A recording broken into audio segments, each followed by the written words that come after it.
분데스리가도 축하한다. 김민재 발롱도르 후보 지명, 미넨 최고의 3인조. 김민재의 2023 발롱도르 후보 선정에 바이에른 뮌헨 구단에 이어 분데스리가까지 선정을 축하했다. 발롱도르를 주관하며 프랑스 축구 전문 매체이기도 한 프랑스 풋볼은 7일 한국 시간 2023 발롱도르의 최종 후보 30인을 선정해 발표했다. 이번 후보에는 세계 최고의 축구 선수로 꼽히는 리오넬 메시와 함께 킬리안 음바페, 엘링 홀란, 케빈 더브라위너 등 세계적인 선수들이 이름을 올린 가운데 김민재도 함께 이름을 올렸다. 지난 2022-23 시즌 나폴리에 합류하며 유럽 5대 리그 첫 시즌을 보낸 김민재는 적응 기간 없이 곧바로 주전으로 활약하며 나폴리가 디에고 마라도나 시대 이후 33년 만에 리그 우승을 차지하는 데 1등 공신이 됐다. 김민재는 총 52경기에 출전해 2골 2도움을 기록하는 맹활약을 펼쳤고 나폴리는 김민재와 함께 리그 최소 실점을 기록했다. 이후 김민재는 세리에 A 최우수 수비수 상까지 거머쥐며 빅클럽들의 관심을 한몸에 받았고 나폴리 이적 후 불과 한 시즌 만에 바이에른 뮌헨에 9회에 힘입어 이적했다. 올 시즌도 뮌헨의 주전 센터백으로 리그 3경기에 모두 선발 출전했다. 프랑스 레키프는 김민재가 발롱도르 최종 후보 30인에 선정된 이유는 이번 여름 바이에른 뮌헨에 합류하기 전 나폴리에서 보여준 공중에서의 운동 능력과 첫 번째 빌드업 능력으로 전임자 칼리두 쿨리발리를 잊게 만들었기 때문이다. 라며 김민재가 후보에 오른 배경을 간략하게 소개했다.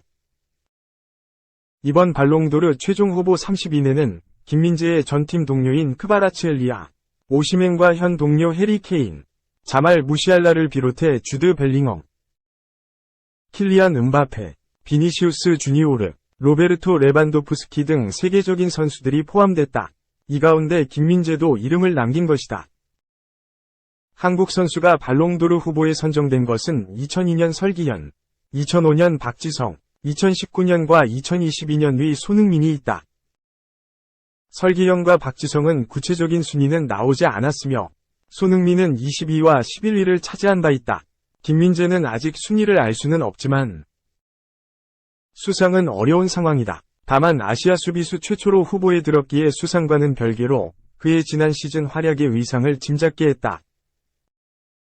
또한 김민재 외에는 수비수로 후뱅 디아스, 유슈코 그바르디올 등 세계 최고의 수비수로 꼽히는 두 선수만이 이름을 올렸다는 점은 김민재의 활약이 지난 시즌 다른 수비수들과 비교해도 압도적이었다는 것을 알 수 있었다. 이런 가운데 분데스리가도 리그 내의 발롱도르 후보들에 주목하며 특히 김민재를 포함해 뮌헨의 핵심 선수 3인방에 대해 주목했다. 분데스리가는 7일 공식 홈페이지를 통해 뮌헨의 해리 케인, 자말 무시알라, 김민재가 발롱도르 후보에 올랐다 라고 전했다. 분데스리가는 뮌헨의 3인조가 주드 벨링엄, 엘링 홀란과 같은 전직 분데스리가 스타들과 함께 발롱도르 후보로 지명됐다. 올해 수상자는 10월 30일 파리에서 열리는 시상식에서 발표된다. 라며 뮌헨의 공격과 수비를 책임지는 세 선수의 발롱도르 후보 선정 소식을 언급했다. 분데스리가는 케인과 무시알라에 대해서는 케인은 토트넘 소속으로 프리미어리그에서 30골을 넣은 보상이다.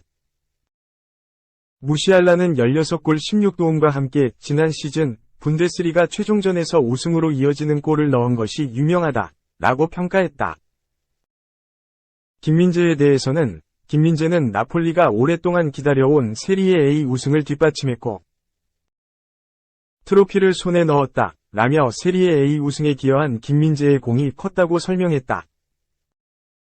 실제로 김민재는 나폴리 핵심 수비수였던 칼리두 쿨리발리의 공백을 확실하게 메워냈고 그 이상의 활약을 선보이며 세리에 A 우승과 더불어 리그 30경기 풀타임 활약, 구단 역사상 첫 유럽 축구연맹, 우에파, 챔피언스리그 8강 진출 등의 성과를 냈다.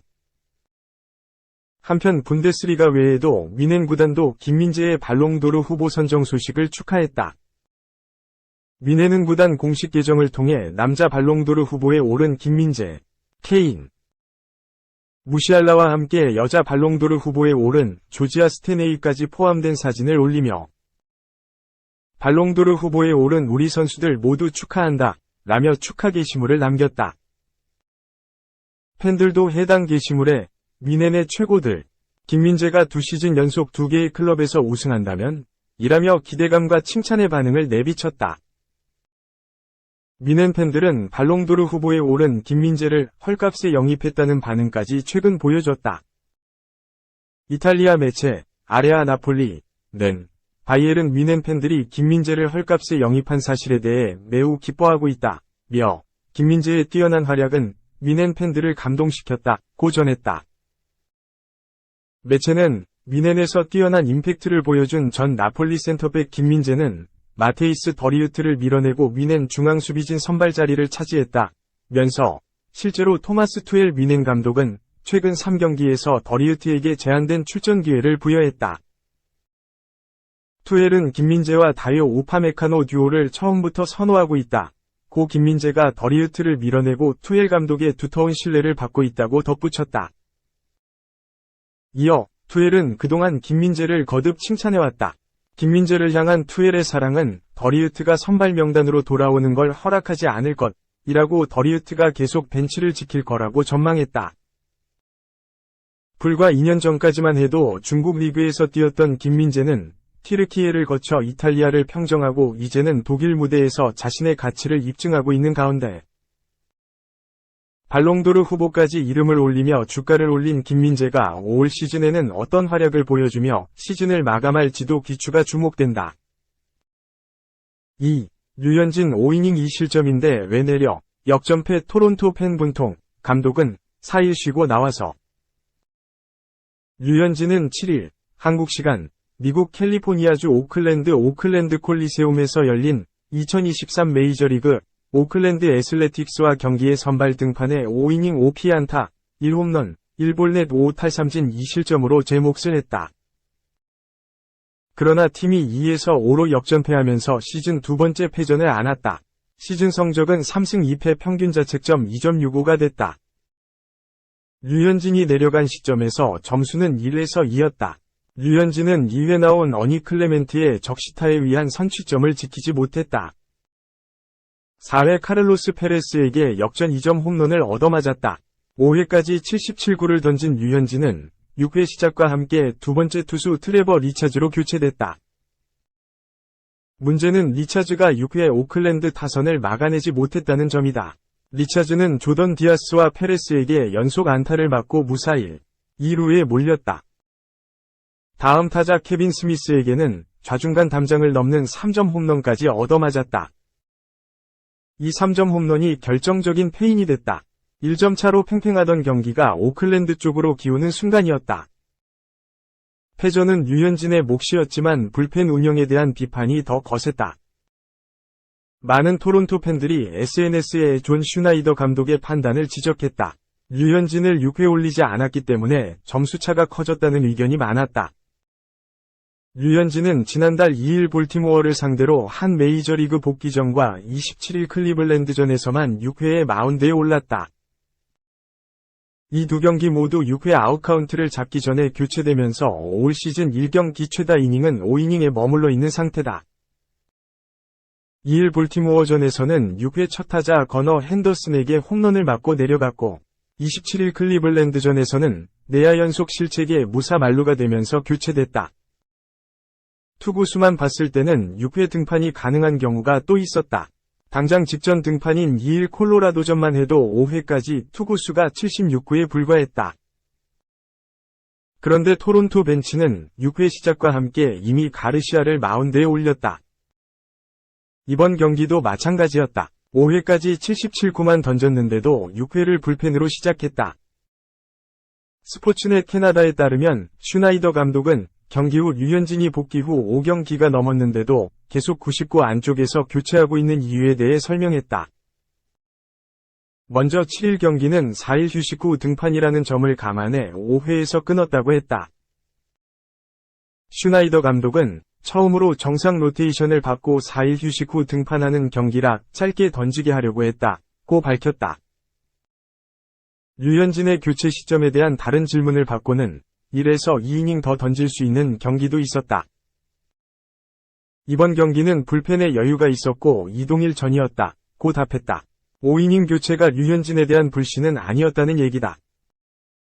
이제는 상대팀 타자들이 경외심을 갖고 류현진을 지켜본다. 4회 내야 안타를 친 스미스는 그가 오랫동안 메이저리그에서 던지고 있는 데는 이유가 있다. 류현진은 좋은 공으로 타자들을 아웃시킨다. 잘 움직이는 체인지업처럼 독특한 구종이 있다. 힘으로 압도하는 투수는 아니지만 자신이 원하는 곳에 공을 던진다. 제구가 잡힌 날은 정말 상대하기 어렵다. 고 밝혔다. 결승포의 주인공 페레스는 류현진은 직구와 함께 매우 까다로운 60마일 중반대 커브를 던진다. 잘 대비하고 있어야 했다. 고 얘기했다. 페레스는 류현진의 몸쪽 낮은 패스트볼을 걷어올려 홈런을 만들었다. 슈나이더 감독 또한 이 공을 실투로 보지 않았다.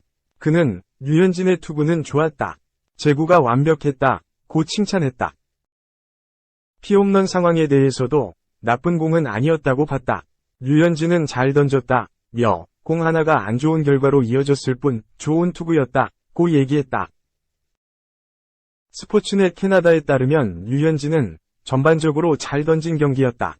홈런도 원하는 곳에 잘 던진 공이었다. 커맨드도 그렇고 나머지들도 전반적으로 잘 됐다. 그 결과에 만족스러워했다. 복귀 후 첫 4일 휴식 후 등판에 대한 부담은 전혀 느끼지 않는다고 했다. 류현진은 7경기에서 5이닝 동안 77구를 던졌다. 커터가 23구로 가장 많았고 패스트볼 21구와 체인지업 18구, 커브 11구, 싱커 4구가 그 뒤를 이었다. 패스트볼 최고 구속은 1회 브렌트 루커를 삼진 잡을 때 던진 시속 90.7마일, 약 145.9km 이었다. 패스트볼 평균 구속이 88.9마일, 약 143.0km로 시즌 평균보다 0.6마일, 약 1km 더 나왔다. 탈삼진 5개는 올 시즌 최다 2위 기록.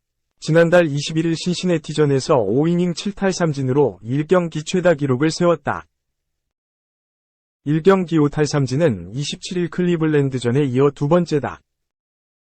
메이저리그 데뷔 후 가장 좋지 않은 기록도 나왔다. 류현진은 이날 니겔런에게 3회 2루 도루를 내줬고 아메리칸 리그 도루왕 에스테오리 루이스에게는 한 이닝 2도루를 허용했다. 지난 2021년 9월 1일 볼티모어전 뒤로 거의 2년 만에 처음 주자에게 도루를 내줬다. 또 류현진이 한 경기에 3개의 도루를 내준 것은 이번이 처음이다. 사실 1경기 2도루 허용조차 한 번도 없었다. 한 시즌 최다 도루 허용이 2개일 만큼 베이스 단속이 강점인 류현진이지만 규칙 개정과 이를 이용하기 시작한 초특급 대도는 쉽게 막을 수 없었다. 루이스는 이날 57호와 58호 도루를 기록하며 60도루에 다가섰다. 한편 류현진은 토론토의 포스트 시즌 도전에 대해 남은 경기가 많지 않다. 모든 경기가 중요하고 많이 이겨야 한다. 며 가을 야구를 바라봤다. 토론토는 시애틀 메리너스, 텍사스 레인저스와 아메리칸 리그 와일드카드 경쟁을 벌이고 있다.